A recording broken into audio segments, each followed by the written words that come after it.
श्राद्ध की मूल कल्पना वैदिक दर्शन के कर्मवाद और पुनर्जन्मवाद पर आधारित है। कहा गया है कि आत्मा अमर है, जिसका नाश नहीं होता। श्राद्ध का अर्थ अपने देवताओं, पितरों और वंश के प्रति श्रद्धा प्रकट करना होता है। मान्यता है कि जो लोग अपना शरीर छोड़ जाते हैं, वे किसी भी लोक में या किसी भी रूप में हों, श्राद्ध पखवाड़े में पृथ्वी पर आते हैं और श्राद्ध व तर्पण से तृप्त होते हैं। हिंदू मान्यताओं के अनुसार पिंडदान मोक्ष प्राप्ति का एक सहज और सरल मार्ग है। यूं तो देश के कई स्थानों में पिंडदान किया जाता है, लेकिन बिहार के फल्गु तट पर बसे गया में पिंडदान का बहुत महत्व है। देश के हरिद्वार, गंगासागर, कुरुक्षेत्र, चित्रकूट, पुष्कर सहित कई स्थानों में भगवान पितरों को श्रद्धापूर्वक किए गए श्राद्ध से मोक्ष प्रदान कर देते हैं। लेकिन गया में किए गए श्राद्ध की महिमा अलग ही है। कहा जाता है कि भगवान राम और सीता जी ने भी राजा दशरथ की आत्मा की शांति के लिए गया में ही पिंडदान किया था। आचार्यों के मुताबिक जनमानस में यह आम धारणा है कि एक परिवार से कोई एक ही गया करता है।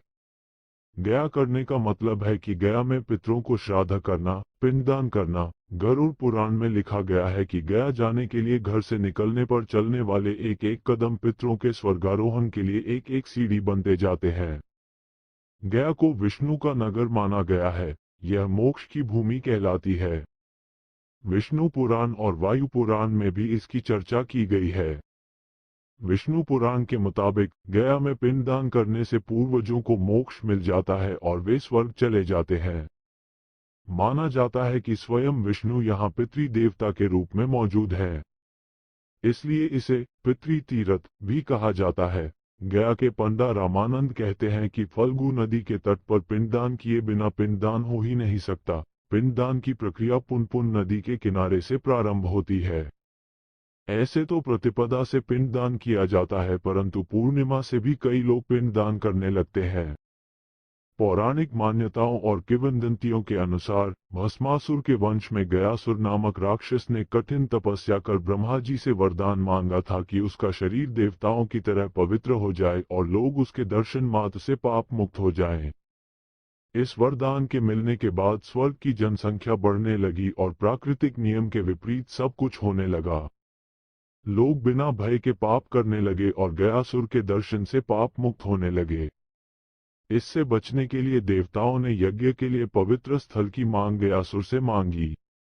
गयासुर ने अपना शरीर देवताओं के यज्ञ के लिए दे दिया। जब गयासुर लेटा तो उसका शरीर 5 कोस में फैल गया। यही 5 कोस की जगह आगे चलकर गया बनी, परंतु गयासुर के मन से लोगों को पाप मुक्त करने की इच्छा नहीं गई और फिर उसने देवताओं से वरदान मांगा कि यह स्थान लोगों को तारने, मुक्ति वाला बना रहे। जो भी लोग यहाँ पर किसी का तर्पण करने की इच्छा से पिंडदान करें, उन्हें मुक्ति मिले। यही कारण है कि आज भी लोग अपने पितरों को तारने के लिए पिंडदान के लिए गया आते हैं। कहा जाता है कि गया में पहले विभिन्न नामों की 360 वेदियां थीं, जहां पिंडदान किया जाता था। इनमें से अब 48 ही बची है।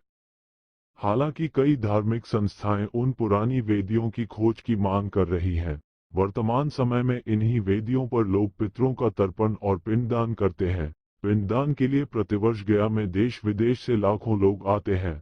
बिहार की राजधानी पटना से 100 किलोमीटर दूर गया में साल में एक बार 17 दिन के लिए मेला लगता है।